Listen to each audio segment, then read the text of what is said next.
तो hello my dear students, कैसे हो आप सब और कैसी चल रही है आप सभी के बोर्ड एग्जाम की तैयारी। तो जितने भी हमारे स्टूडेंट इस बार हैं क्लास 12 में और जिनको 2027 में केमिस्ट्री का पेपर देना है, उनके लिए आज का ये वीडियो सबसे ज्यादा इंपॉर्टेंट है। बहुत सारे हमारे स्टूडेंट कमेंट कर रहे थे, सर आप क्लास 12 केमिस्ट्री के जो मोस्ट इंपॉर्टेंट नियम पूछे जाते हैं उन पर क्लास लेकर आइए। तो आज मैं आपके लिए लेकर आया हूं क्लास 12 केमिस्ट्री के 3 ऐसे महत्वपूर्ण नियम जो आपके बोर्ड एग्जाम में लगातार पूछे जाते हैं। और ये क्लास अगर आपने शुरू से लेकर लास्ट तक देख लिया ना, तो समझ लो केमिस्ट्री में आपका 4 से 5 नंबर कंप्लीट है। इस क्लास में मैं आपको 3 नियम बताऊंगा और आप प्रीवियस ईयर पेपर उठाकर देख लो। ये नियम बार बार आपके बोर्ड एग्जाम में आते हैं। मैंने बुक से, प्रीवियस ईयर पेपर से, क्वेश्चन बैंक से सबको एनालाइज करके ये 3 नियम लेकर आया हूं। सबसे पहले हम पढ़ेंगे बच्चों हेनरी का नियम, जो कि हमारे फर्स्ट चैप्टर विलयन से है और ये नियम आपके बोर्ड एग्जाम में लगातार पूछा जाता है। मैं आपको हेनरी का नियम भी बताऊंगा, हेनरी के नियम की सीमाएं और हेनरी के नियम के अनुप्रयोग भी बताऊंगा, ठीक है। उसके बाद में आता है बच्चों राउल्ट का नियम, हमारे फर्स्ट चैप्टर से ही है और ये भी बहुत इंपॉर्टेंट है। फिर हम पढ़ेंगे कोलरॉस का नियम। ये तीनों नियम हर साल आपके बोर्ड एग्जाम में आते हैं और मैं ऐसा ट्रिक आपको बताऊंगा ना कि ये नियम आपको बहुत आसानी से याद हो जाएंगे। तो चलिए स्टार्ट करते हैं। आप लोग बस क्या करना, इस वीडियो को ज्यादा से ज्यादा लाइक करना और चैनल पर नए हो तो चैनल को भी सब्सक्राइब करके रखना। ये छोटा सा वीडियो बहुत स्पेशल है। सबसे पहले हम पढ़ेंगे हेनरी का नियम, इंग्लिश में बोलेंगे हेनरीज लॉ। तो देखो विलयन चैप्टर में हम क्या पढ़ते हैं भैया, विलयन चैप्टर में हम विलयन के बारे में पढ़ेंगे, विलय के बारे में पढ़ेंगे। तो हेनरी जी ने क्या कहा देखो ध्यान से, पॉइंट समझना, नियम आपका सिर्फ एक लाइन में है वो समझ लो। देखो हेनरी के नियम के अनुसार क्या कहा जा रहा है, ध्यान से समझो। क्या है हेनरी का नियम, स्थिर ताप पर किसी गैस की द्रव में विलयता गैस के दाब के समानुपाती होती है। मतलब स्थिर ताप पर किसी गैस की जो द्रव में विलयता है वो गैस के दाब के समानुपाती होती है। जैसे मान लो एक बर्तन हमने ले लिया है, उस बर्तन में हमने पानी ले लिया, ठीक है, द्रव यानी कि पानी ले लिया है। अब पानी में क्या करना है, देखो ऑक्सीजन ऑलरेडी हमारे वातावरण में रहते हैं, लेकिन अगर हमें ज्यादा से ज्यादा ऑक्सीजन जो है पानी में घोलना है ना, तो हमें क्या करना पड़ेगा, प्रेशर लगाना पड़ेगा। तो जितना ज्यादा हम ऊपर से प्रेशर लगाएंगे ऑक्सीजन उतना ज्यादा जल में घुलेगा। जैसे यहां पे एग्जांपल देखो क्या कहा जा रहा है। तो देखिए यहां पर एक बर्तन है और इस बर्तन में जो है बच्चों द्रव भरा हुआ है। द्रव जैसे हम लोग ले सकते हैं भैया जल, ठीक है। इस बर्तन में जो है जल भरा हुआ है। अब हमें करना क्या है, देखो हमने एक बर्तन ले लिया है, इस बर्तन में जो है ये जल भरा हुआ है। छोटे छोटे जो येलो कलर के मॉलिक्यूल देख रहे हैं ना, ये आपके जल के मॉलिक्यूल हैं। अब देखिए हमारे वातावरण में ऑक्सीजन होते हैं, देखो ये ब्लैक वाला जो है ये O2 है यानी कि ऑक्सीजन है।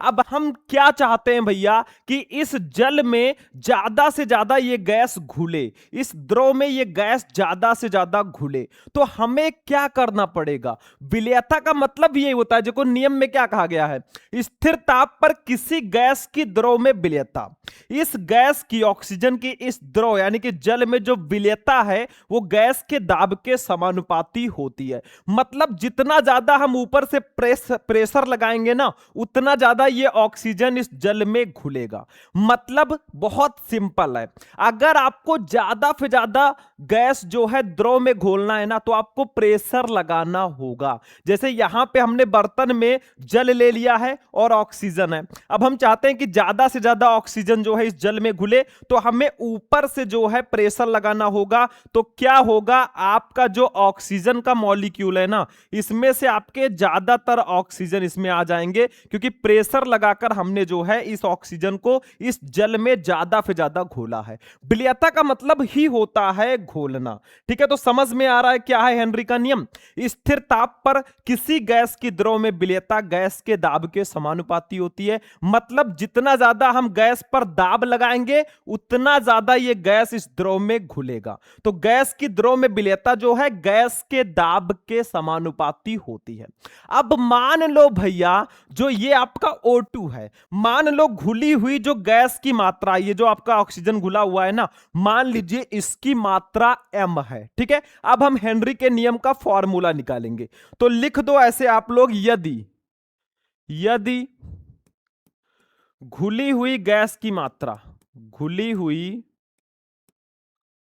गैस की मात्रा, यदि मान लो घुली हुई गैस की मात्रा, यानी कि जो ये ऑक्सीजन इस द्रव में घुला है ना, मान लीजिए इसकी मात्रा m है। ठीक है, m हो। ठीक है, तथा गैस का दाब, यानी कि इस गैस पर जो हम प्रेशर लगा रहे हैं मान लीजिए वो P है, तथा गैस का दाब,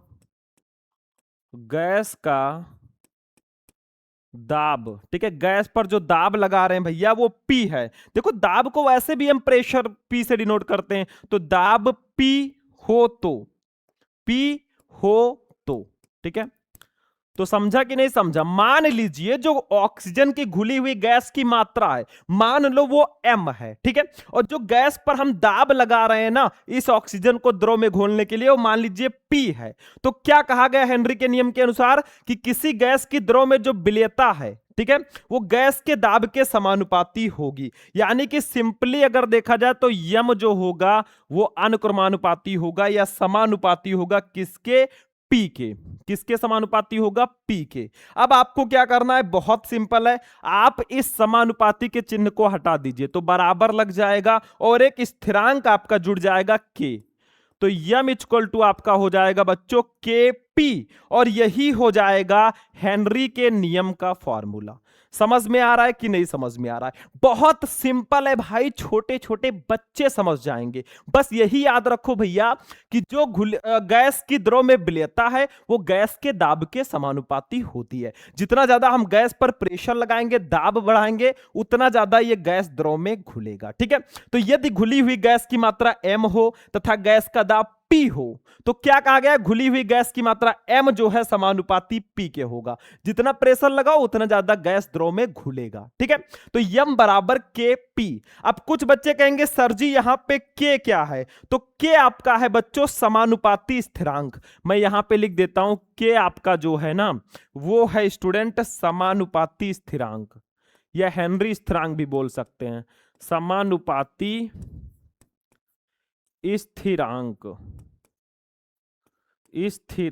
ठीक है, तो यही आपका हो जाएगा भैया के आपका जो है वो समानुपाती स्थिरांक है। ये चीज आप लोग याद रखना, ठीक है, इंपॉर्टेंट है। तो यही आपका फॉर्मूला होगा और यही हेनरी का नियम होगा। ठीक है, समझ में आ गया, ये फॉर्मूला हो जाएगा। यहां पे m है घुली हुई गैस की मात्रा, k है हेनरी स्थिरांक या समानुपाती स्थिरांक, और p है गैस का दाब। ठीक, तो ये हेनरी के नियम का फॉर्मूला हो गया।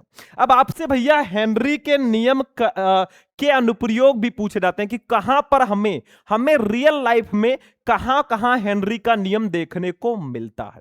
तो देखो सबसे पहले ध्यान से समझो, हेनरी के नियम के अनुप्रयोग, एप्लीकेशंस ऑफ हेनरीज लॉ, कहां कहां आप हेनरी का नियम देखते हो। देखो, अधिक ऊंचाई वाले स्थानों पर ऑक्सीजन का आंशिक दाब कम हो जाता है, फलस्वरूप यहां के लोगों या आरोहकों के रुधिर में ऑक्सीजन की मात्रा कम हो जाती है, जिससे वे कमजोरी महसूस करते हैं एवं उनमें एनॉक्सिया नामक रोग हो जाता है। मतलब जब आप बहुत ज्यादा ऊंचाई पे चले जाओगे ना तो क्या होगा, ऑक्सीजन का आंशिक दाब कम हो जाएगा, मतलब गैस का दाब कम हो जाएगा। अब जब गैस का दाब कम होगा तो गैस द्रव में घुलेगा नहीं। अब हमारा जो खून है वो ब्लड है, ठीक है, मतलब ये द्रव के फॉर्मेट में होता है, लिक्विड जैसे जल होता है ना वैसे वो होता है लाल रंग का। ठीक, तो ज्यादा से ज्यादा जब गैस का दाब कम हो जाएगा तो हमारे खून में ऑक्सीजन प्रॉपर नहीं घुलेगा, घुलेगा, क्योंकि मैंने अभी आपको बताया कि जो घुली हुई गैस की मात्रा है वो गैस के दाब के समानुपाती होता है। जितना दाब होगा उतना ज्यादा गैस द्रव में घुलेगा।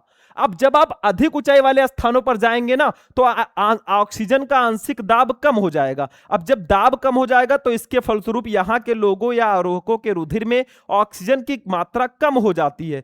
क्यों कम हो जाती है? क्योंकि दाब कम होगा तो हमारा ऑक्सीजन जो है हमारे खून में ज्यादा कम से कम घुलेगा। ठीक है, क्योंकि दाब कम तो घुलेगा भी कम। ठीक है, तो इसीलिए जिससे वे कमजोरी महसूस करते हैं एवं उनमें एनॉक्सिया नामक रोग हो जाता है। ठीक है, तो जब बहुत ऊंचाई पे लोग चढ़ते हैं ना तो वहां पे गैस का दाब कम होता है और जिसके कारण हमारे ब्लड में प्रॉपर ऑक्सीजन नहीं घुल पाता और इसके कारण वे कमजोरी महसूस करते हैं और उनमें एनॉक्सिया नामक रोग हो जाता है। दूसरा देखो, शीतल पेय पदार्थों एवं सोडा वाटर में कार्बन डाइऑक्साइड की विलेयता बढ़ाने के लिए बोतलों को उच्च दाब पर बंद किया जाता है। मतलब जो कोल्ड ड्रिंक्स आप पीते हो ना उसमें एवं सोडा वाटर में कार्बन डाइऑक्साइड की विलेयता को बढ़ाने के लिए इसको जो है बहुत ज्यादा दाब पर बंद किया जाता है, ताकि जितना ज्यादा प्रेशर के साथ हम बंद करेंगे उतना ज्यादा जो है कार्बन डाइऑक्साइड उसमें घुलेगा। ठीक है, आप लोग देखते होंगे जब कोल्ड ड्रिंक लेंगे ना, अगर ऐसे ऐसे आप झल के कोल्ड ड्रिंक उसके बाद में अचानक खोलोगे तो खूब तेज से प्रेशर पड़ेगा और ऐसे फव्वारा फेंकेगा। ठीक है, ये आपने रियल लाइफ में देखा होगा। तो ये हेनरी के नियम के अनुप्रयोग हैं। ठीक है, समझ में आ रहा है भाई? बहुत इंपॉर्टेंट है। हेनरी के नियम की सीमाएं भी हैं भाई, लिमिटेशंस ऑफ हेनरीज लॉ।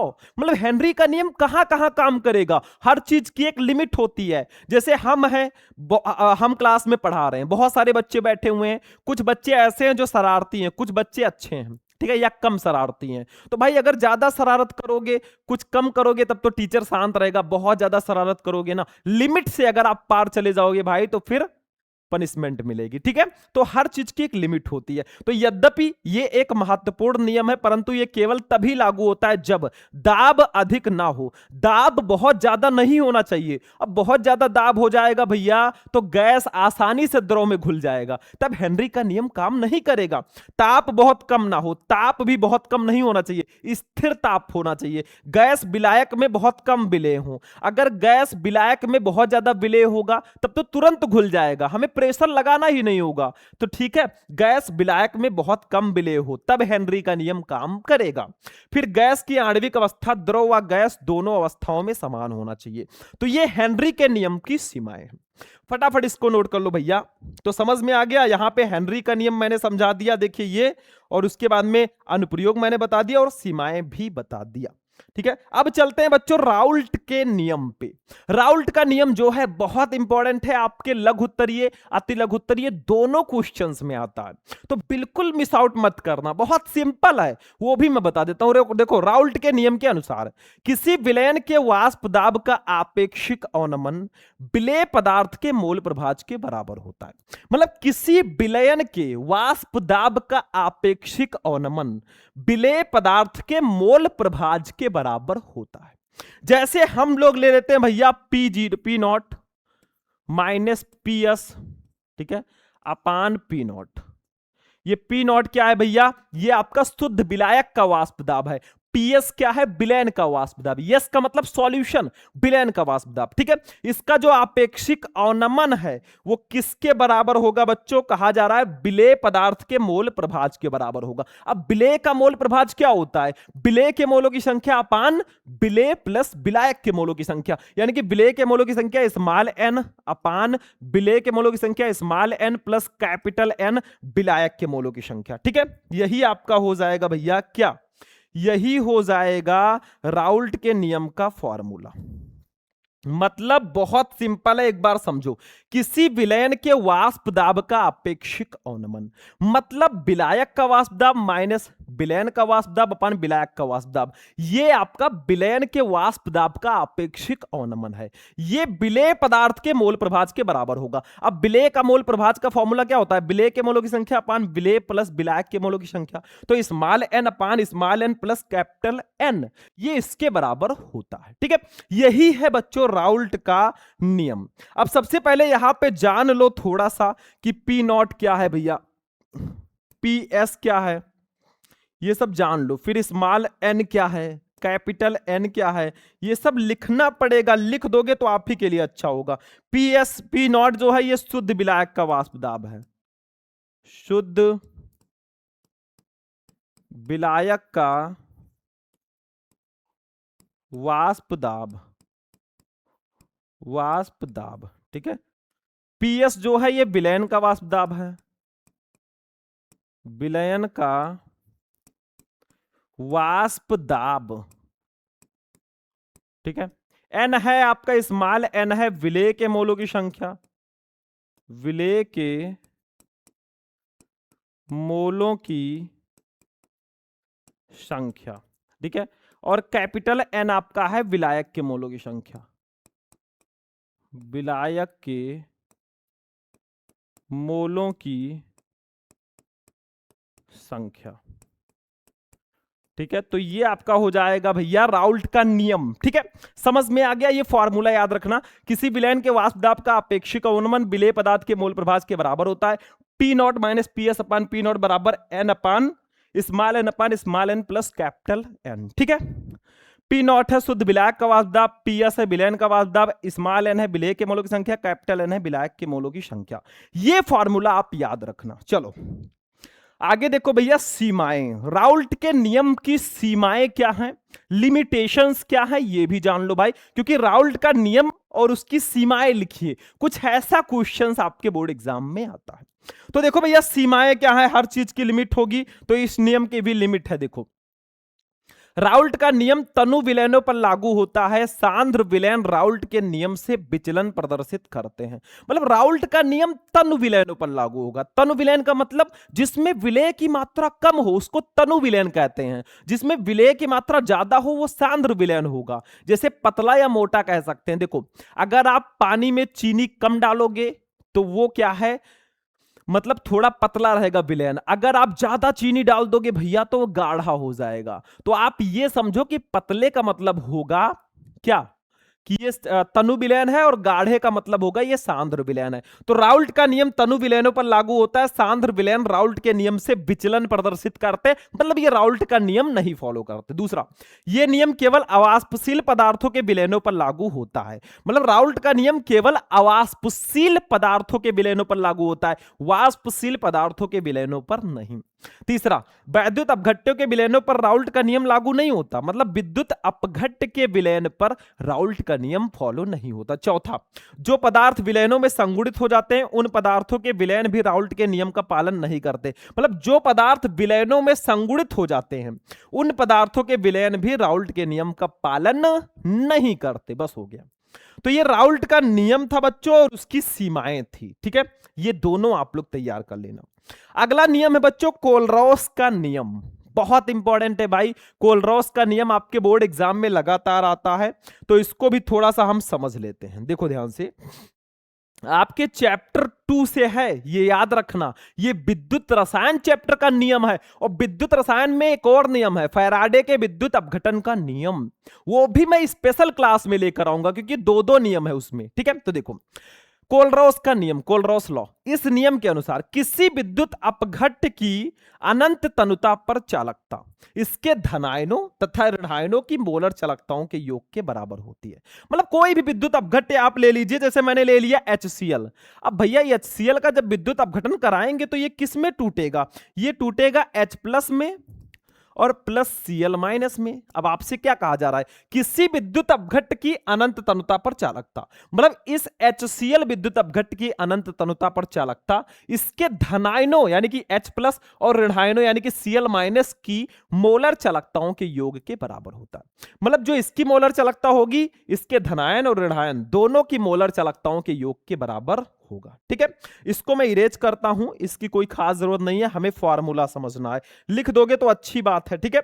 तो हमारे इसका मतलब है देखो लैम्डा m, ठीक है, यानी कि मोलर चालकता। किसका मोलर चालकता, HCl का मोलर चालकता। अनंत तनुता पर है तो ऊपर इनफाइनाइट लगा दीजिए, मतलब लैम्डा इनफाइनाइट m HCl, मतलब HCl विद्युत अपघट्य की अनंत तनुता पर मोलर चालकता जो है वो किसके बराबर होगी भैया, वो किसके बराबर होगी, इसके धनायन और ऋणायन की मोलर चालकताओं के योग के बराबर होगी। मतलब लैम्डा इनफाइनाइट, ठीक है, H प्लस और plus lambda infinite Cl minus, इसी के योग के बराबर होती है बच्चों। और यही हमारा है क्या, यही कोलरोस के नियम का फॉर्मूला है। मतलब HCl विद्युत अपघट्ट की अनंत तुल्यता पर मोलर चालकता उसके धनायनों और ऋणायनों की मोलर चालकताओं के योग के बराबर होगी। मतलब लैम्डा इनफाइनाइट M यानी कि अनंत तनुता पर चालकता किसकी, HCl विद्युत अपघट्ट की, वो उसके धनायन मतलब लैम्डा इनफाइनाइट H प्लस और plus lambda infinite Cl minus, मतलब इन दोनों के मोलर चालकताओं के योग का मतलब जोड़ उसके बराबर होती है। यही है कोलरोस का नियम। बहुत सिंपली मैंने समझा दिया, ठीक है। इसका अनुप्रयोग देख लो भैया, कोलरोस के नियम का उपयोग कहां कहां देखने को मिलता है। देखो, सबसे पहला, अनंत तनुता पर दुर्बल विद्युत अपघट्ट की मोलर चालकता ज्ञात करने में इसका यूज हम करते हैं। दूसरा, दुर्बल वैद्युत अपघट्टों के वियोजन की मात्रा की गणना करने में भी हम इसका यूज करते हैं। बस हो गया, ठीक है। तो ये हमारा हो गया फाइनली कोलरोस का नियम भी हो चुका है। आप लोग स्क्रीनशॉट लीजिए, इसका ले लीजिए और इसका स्क्रीनशॉट ले लीजिए, ठीक है। तो आज के इस क्लास में मैंने आपको क्लास 12 केमिस्ट्री के तीनों नियम बता दिए जो बहुत इंपॉर्टेंट है। हेनरी का नियम, राउल्ट का नियम, कोलरोस का नियम। ये तीनों नियम आप लोग तैयार कर लेना भाई, क्योंकि आपके बोर्ड एग्जाम में सबसे ज्यादा ये पूछे जाते हैं। बाकी आपको ये क्लास कैसा लगा, क्या आपको तीनों नियम समझ में आ गए? अगर हाँ तो वीडियो को लाइक कर देना, चैनल को सब्सक्राइब कर लेना और अपने दोस्तों के साथ भी इस क्लास को शेयर कर देना। बाकी चलते हैं, फिर आपसे मिलेंगे किसी नेक्स्ट वीडियो में नेक्स्ट इंपॉर्टेंट टॉपिक के साथ। तब तक के लिए जय हिंद।